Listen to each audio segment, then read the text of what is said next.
Επίσαμεν περί πάντων, ο Θεόφιλε, ονήρξατε ο Ιησούς. Θεόφιλε, διηγήθηκα όλα όσα ο Ιησούς έκανε και δίδαξε από την αρχή ως τη μέρα που αναλήφθηκε. Σαούλ! Σαούλ! Τι με διώκεις!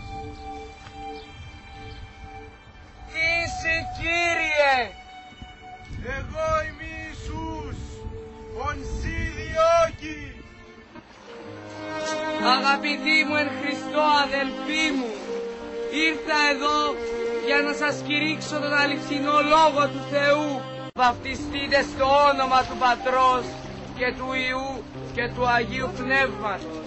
Στη συνέχεια, όπως αναφέρει η Ιερά Παράδοση, όταν τέλειωσε η αποστολή τους στη Σαλαμίνα, κατευθύνθηκαν προς το Κήτη, όπου εκεί χειροτώνησαν πρώτο επίσκοπο Κητίου, τον Άγιο Λάζαρο. Κύριος μας έστειλε, σκύψε και λάβε την παρακαταθήκη της Εκκλησίας και εκείνη αρχιερέας του λαού του Θεού, καθοδηγώντας τους και κατευθύνοντας τους σωτηρία.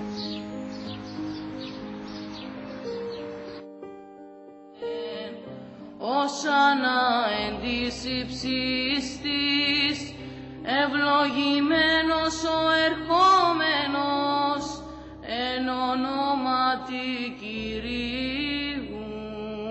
Στην Δαμασό βρήκαν τον Ιεροκλή, πατέρα του Αγίου Ηρακλειδίου, και του ζήτησαν να τους υποδείξει ποιο δρόμο να ακολουθήσουν για το Τρόοδος. Αυτός έστειλε μαζί του το γιο του Ηρακλήδη για να τους οδηγήσει.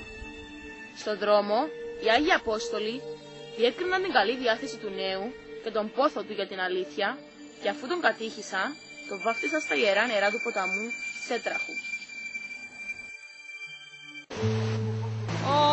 Όσοι Χριστόν ευαπτιστείτε, Χριστόν ενεδίσαστε.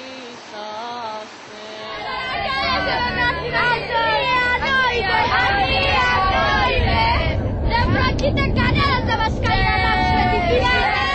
Τότε ο Ανθίπατος, όταν είδε αυτό που έγινε, πίστεψε, γιατί ήταν βαθιά εντυπωσιασμένος από τη δύναμη που είχε η διδασκαλία του Κυρίου. Πιστεύω στον Ιησού Χριστό.